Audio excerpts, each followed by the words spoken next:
And ding, round 2. Okay, now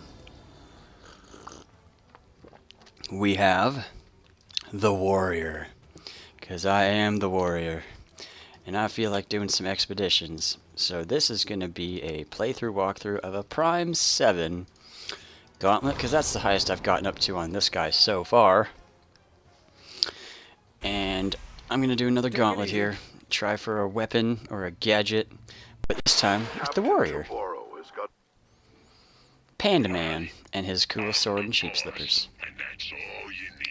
So, the essential things that I would recommend having on my bar here that I do is augmented blade and at least one interrupt.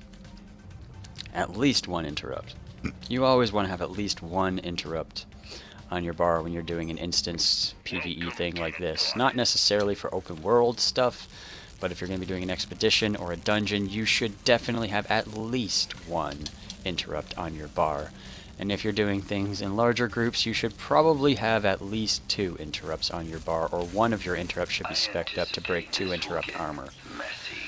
Because if you can't break at least 2 interrupt armor yourself in a group, if people die or miss their interrupts or don't use interrupts, you can easily run into problems very quickly. So I'm going to grab these skulls, because that's the objective, and try not to get too zippity-zapped. This is just an agility test, and I'm a giant panda Macari.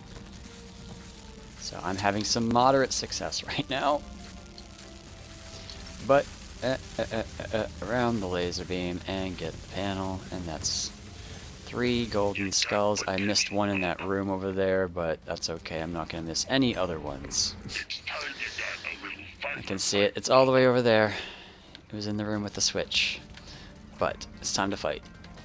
Pop potions, augmented blade, rampage, breaching strikes, whirlwind, and they're dead.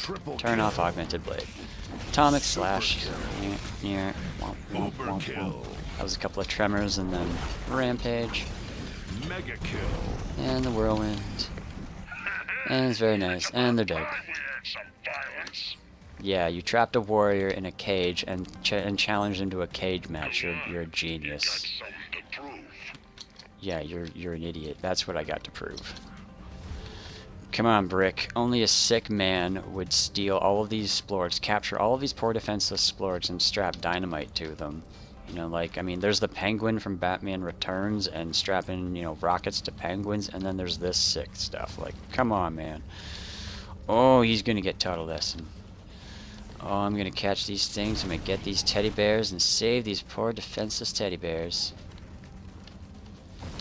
And I gotta grab 20 of them without getting blown up and survive for 2 whole minutes.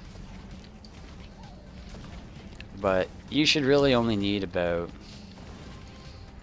a minute and change. Nah, like a minute 15 seconds. A minute 20 seconds out of the 2 minutes to grab this stuff.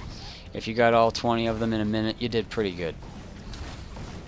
But it shouldn't take any more than a minute and 20 seconds to grab these 20 tokens, and then you can enjoy the last minute or 40 seconds or something like that, sipping your coffee, running around in a little NASCAR track, and just, you know, enjoy it a little bit instead of like freaking out and being like, ah, these things are so hard, because they're not that hard. You just, you know, you might get 1 or 2 hit you, but don't let too many hit you. And if one hits you, run around, because you'll be out of combat. Your health regenerates really quick when you're out of combat.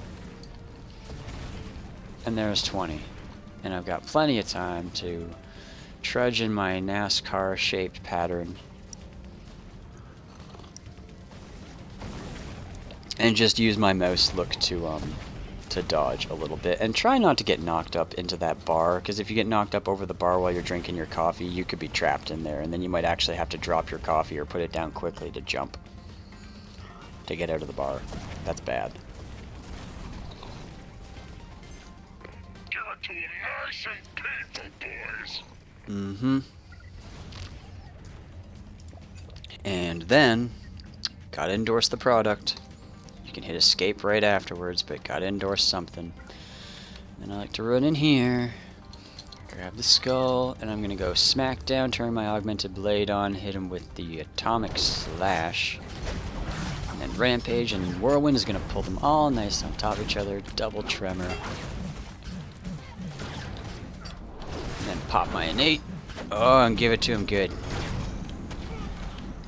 Bow, bow, slash, womp, womp, womp, womp, and they're dead. They're very dead. This is absolutely not good. Yeah, I was trying to tell you that. But you trapped me in a cage and challenged me to a cage match. And I am a warrior. Great thing about Whirlwind is it stacks them so nicely on top of each other.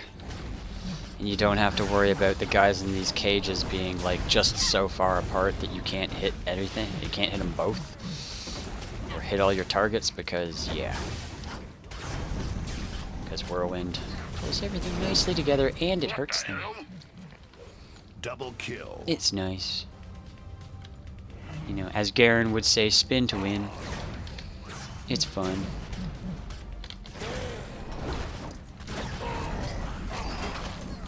Atomic Slash. Atomic Slash is one of the new abilities from the Stalker, or from the Primal Matrix tree. So if you don't have Atomic Slash, a good substitute for it would be Relentless or Savage Strike. But I really like to use this one because it's really good. Savage Strike is pretty good filler too. And Savage Strike will also cool down your Rampage when you use it if you have a Unity class set from GA.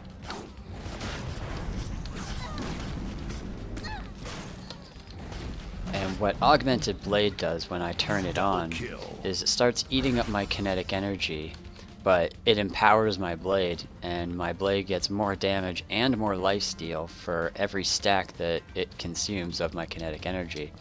So it starts to eat up more and more kinetic energy as it goes on, as its duration goes on, and it builds more stacks. And it gets harder and longer to keep building stacks. So this is why what you want to do is you want to build up some kinetic energy first, turn it on, use your parts of your rotation, but then as you're starting to get low on kinetic energy, Atomic Slash or Savage Strike will build up a little bit more, get your energy level back up to what you can, pop your innate ability. And then once you've popped your innate ability, you're going to basically freeze your kinetic energy bar right where it is, and you're going to still keep building stacks from Augmented Blade. It will be as though you have an infinite supply of kinetic energy for the duration of your innate ability. So this is why it's good to use towards the end of your rotation, so that you can keep building stacks right before you get overcome from the kinetic drain on your Augmented Blade. And this will just allow it to keep snowballing upwards and increasing your damage before it finally expires with your innate ability and drops off, and then you can restart your rotation again. And be sure to give them kicks too when they try to cast stuff. Get those moves in there when you can. The moves give you increased damage the moment of opportunity. So successfully interrupting mobs increases your damage against targets by 50% for the time that they're interrupted. So it's a nice little damage boost combined with your other damage boosts. And it's also a good idea because you'll probably survive more if you interrupt more abilities. More people will survive, less damage will be taken. These are all good things. Rampage, Atomic Slash, Breaching Strike, Whirlwind, Tremor Kick, Tremor, Rampage, Smackdown, Atomic Slash, Innate Ability, Breaching Strikes, turn on the Augmented Blade and whoop his ass into next week.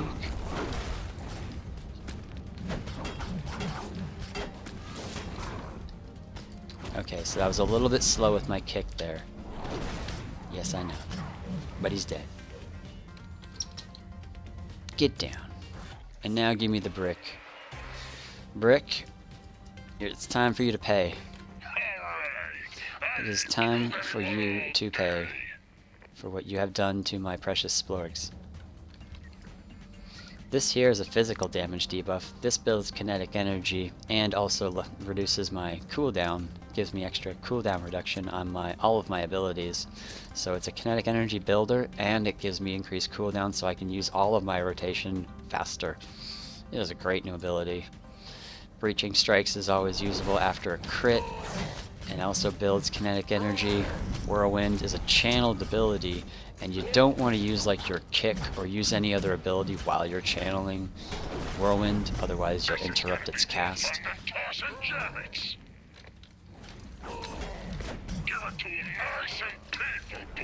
And then we're gonna kick his ass. Down he goes. Rawr! Go all He-Man on him, and then strut on out of there and take your loot. You have the makings of And that was a gold run. And this weapon is not better than what I've got. I've got a 115 from a Prime 9, but it was another successful run that took a little bit over 10 minutes for a gold run. Not too shabby. Oh, it's you. I'm going to quickly go over the rest of my LAS and my amps here before I wrap up the rest of this video. Try and make this a little shorter. But Rampage is good to have up at tier 8 for sure. Whirlwind is not an ability that necessarily needs to be used, but some people will say Whirlwind isn't a good thing to have on your bar, but I like using it. So I've got it spec'd up to tier 8 here. So this increases the damage it does total overall. Increases my damage done using each hit grants and power and increases my damage. And on cast it deals extra physical damage, and it pulls all of them nicely together. It makes everything stack nice and tight on top of each other, so that when I use my Rampage it's really easy to hit my targets, because I can keep them all stacked and right in front of me with Whirlwind. And Rampage is really the best damage that you can be using, but it only hits 3 targets. Whirlwind will pull up to 5 targets.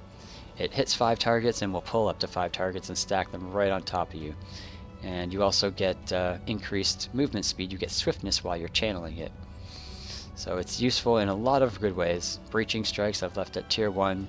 And using this, it also penetrates. It pierces 20% of their armor. It's usable after a crit, 9-second cooldown, instacast, and it pierces 20% of the armor and generates kinetic energy. So this is really nice. This is like your Flame Burst or your Atomize, from your other classes. This is usable on crit. Okay, so Smackdown, kinetic energy builder, and also physical damage debuff. This one we already did. Deals high damage to up to 5 foes, builds 500 kinetic energy, and gives you cooldown reduction. This is your main source of damage. Rampage takes 250 kinetic energy and has a 7-second cooldown. Augmented Blade, this starts eating your kinetic energy and drains 5 kinetic energy per stack every 0.25 seconds, but it starts to take more and more and more. But it also builds melee damage by 0.5% and reduces lifesteal. I thought it increased lifesteal. Hold on.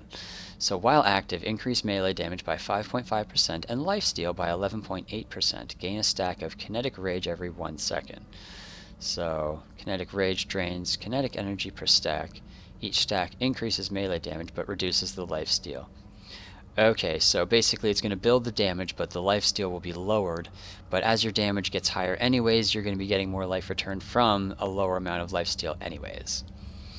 So this is how it works, but as it starts to eat up your kinetic energy, that's the best time to pop your innate when you're getting just about drained out, and it'll prolong this, snowball it even higher, and let your damage really top out on the high end. And just popping your innate gives you a damage boost itself. So then Tremor here, I've got spec to tier 8, so I can have 2 charges of it, and with a GA class set Unity, hitting targets with Tremor increases the cooldown or decreases the cooldown on Rampage by 3 seconds. So if you've got 2 charges, if I use Rampage and then I use both of my Tremor charges, my Rampage is cooled down instantly and I can use it right again. So I can go Rampage, 2 charges of Tremor, and then Rampage again. Or I can use Whirlwind if I want to pull my targets on top of each other, or if I really wanted to deal more AoE damage, I would use Rampage, and then I would use 1 charge of Tremor, and then I would use Whirlwind. By the time Whirlwind is finished channeling, I have 2 charges of Tremor.